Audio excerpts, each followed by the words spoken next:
Charlie and Larry sitting in the tree. COONING. What's good, everybody? It's your brother Mad Black, the most dangerous and the most toxic black man on the internet. And I'm black up in your face again with some more pro-black commentary. So I want to give my commentary and opinion on just a little bit of this interview with Charlemagne the God on The Breakfast Club and Larry Elders. So let me just preface this whole commentary by saying this.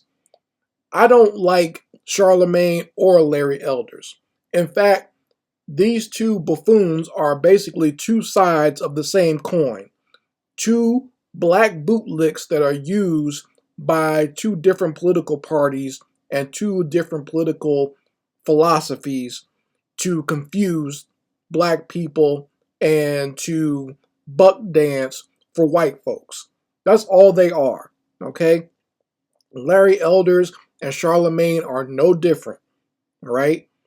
Just a bunch of bootlicking Negroes. So when I saw this video, I saw some people were kind of like asking me what I thought of it or what Larry Elders had to say. And I've seen some people on social media kind of, taking Larry Elders' side or agreeing with him. And even, some smarter black people, some that have some sense, asking like, what in the hell, are there actually black people out there actually supporting Larry Elder? And I've seen a bunch of goofy Negroes online supporting what he had to say. So I wanted to give my commentary on it and kind of give you what I think about this whole thing. Because when I see stuff like this, the only thing that I see are two coons colliding. All right? Two buck dancers butting heads.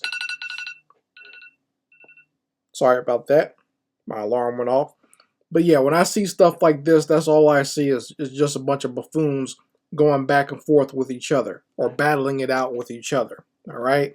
This is not a situation where we should take either one seriously because both of them are bought and paid for.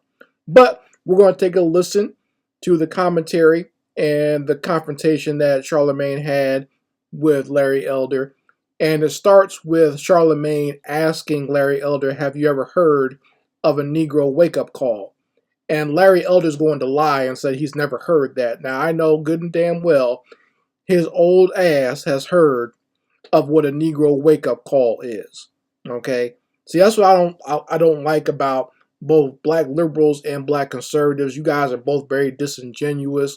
You pretend like you don't know about certain things, but you know good and damn well what people are talking about when they bring this up. But when Charlemagne brings this up, Larry Elders hits him hard with some real truth. And this is where you got to be careful because Negroes who work for the devil and devils themselves will mix a bit of truth with their bullshit. Okay? But he is telling somewhat of the truth here. So let's listen to it and hear what old musty-ass Larry Elders has to say to Charlemagne the buffoon. Make sure my volume's good and let's play it. Have you ever heard of the term nigga wake-up call? No. It is an incident where a person of color forgets that they are of color and are reminded rather brutally by an unexpected act of racism. Have you ever had any of those? Oh, brother. I'm just asking. You think you've ever had Well, any of I'm those? acutely aware, Charlemagne, that I'm a black person, just as you are a black person. And when Joe Biden insulted you by saying, you ain't really black, we don't know whether or not you want to vote for me or vote for Donald Trump, it seems to me that should have been a wake-up call on your part. How dare this guy come in here and insult you, a black man, and tell you you got to think a certain kind of way? I'm amazed that you weren't mad about that. I'm not gonna say it upset me, just like I'm not letting you upset me. You know what I mean? I don't tend to get upset over things like that. But what I did say, well, you just not talk about a nigger wake-up call, and it seemed to me that should have been a wake-up call on your part to have a white guy come in here who also said, by the way, about Mitt Romney. Because he didn't want to put more regulations on Wall Street, going to put y'all back in chains And Joe Biden has lied for decades about his civil rights record, claiming that he desegregated movie theaters and restaurants in Wilmington, Delaware, when he didn't do any of that. He lied and said that he tried to visit Nelson Mandela during apartheid South Africa. He did not. And he came in here and told you aren't even black and let you think a certain kind of way. It seemed to me that should have been a nigga wake-up call for you, but it wasn't, apparently. Yeah. So what Larry Elders is basically throwing back on Charlemagne the buffoon is that, you're talking about a nigga wake-up call, but Negro, you had a white man sitting right in front of you, Joe Biden, and Joe Biden basically told you that if you don't vote for me, you ain't black. And Joe Biden is probably one of the biggest racist white supremacists out there. Now, I give Larry Elder that, even though he did not take the extra step. He just made it seem like Joe Biden was a bad person, but he will never come out and say the word racist or white supremacist because that will piss off his base. See, this is where the disingenuous and the bullshit comes from. This is where it starts at, is when, you have no problem, you black conservatives have no problem calling out Joe Biden on his racism, but you won't call it racism. You see? You still try to avoid that a little bit because you don't want to make white people seem all racist, or like racism only comes from really one source, which is white supremacy.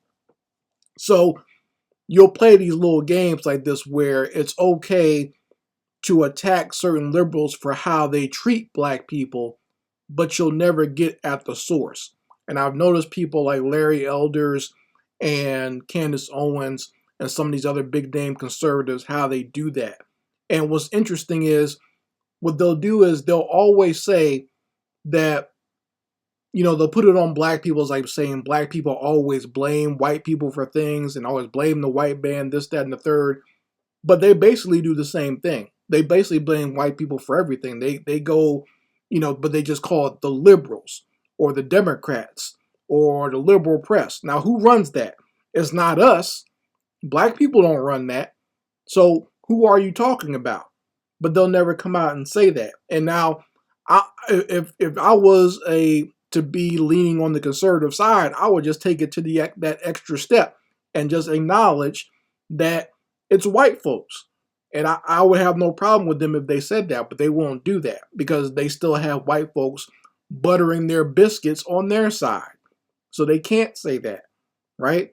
And really, these Negroes like Larry Elders and Candace Owens, they're no different from Charlemagne. They just do it from the conservative side. They buck dance for the conservative side. But a lot of people, for most people here in the States, it's a lot easier for them to recognize, or for black folks, I should say, it's a lot easier for them to recognize the coonery and buffoonery that comes from the right wingers and their little bootleg Negroes that they have, like Larry Elders, or the Negro with the shit-eating grin, as my grandmother calls him. Every time she sees him on TV, that's what she calls him. But, it's easier for black folks to see that from the right side. They somewhat ignore it from the left. And that's where you got people like myself or others in the new black media who are quick to point out the coonery and buffoonery that comes out from the liberals, the Democrats, and the bootlicks that they have on their side, whether it be Charlemagne the God, whether it be Mark Lamoiste Hill, whether it be a Roland Martin, whether it be some of these females like Tiffany Cross, even though she's gotten a boot now, or Joy Reid or whoever, we can acknowledge that there are a bunch of bootlicking Negroes from the liberal left who are just as bad, if not worse, than the ones on the political right. Because to be totally honest, I don't think that a lot of the people on the right even take what they say seriously. A lot of the Negroes on the right don't really take that stuff seriously. I know for a fact that Candace Owens is just grifting. Candace Owens is bullshitting just to make a dollar. But, they'll say this stuff just to get money out of white folks. And because it's easier, because there's so many dumb Negroes on the left, it's kind of saturated with a bunch of black buffoons on the liberal left. So it's a lot easier to be, one of the twos and fews of black folks on the conservative side and make some easy money by grifting off of these moronic mayonnaise mutants on the right wing. So I get it, but once again, I don't support either side. I don't support either bootlick. Once again, this is like this This is like watching a dog fight, watching Charlemagne and Larry Elders go at it. I can literally see like two white men holding their chains and having them bark and fight at each other in a pit somewhere. It's like watching two pit bulls fight. That's all this is. Okay, so I don't get too wrapped up in agreeing or disagreeing with whatever nonsense that comes out of their mouth. I already know what both of them are going to say, right? One's going to attack one's white politicians, the other one's going to attack the other's white politicians. And it's all confusion and nonsense. Now, I know there's a lot of black conservatives with your baseball caps and your little flag t-shirts and everything else. I know you guys are stroking yourselves off at this interview, but I'm just letting you know you Negroes are full of crap too. Okay, I hope that there's none of these dumb Negroes acting goofy and thinking that Larry Elder somehow is some great luminary. How you gonna be a luminary, Negro, when your hair is thinning at the top? You might want to go ahead and get some hair plugs for men or something like that. So I don't know. You folks can let me know how you feel about it in the comments section. Once again, I'm not a fan of either one of these buffoons here, and I don't think black folks should take either one of them seriously. Anyway, Mad Black, and I will be back with my foot on the devil's back.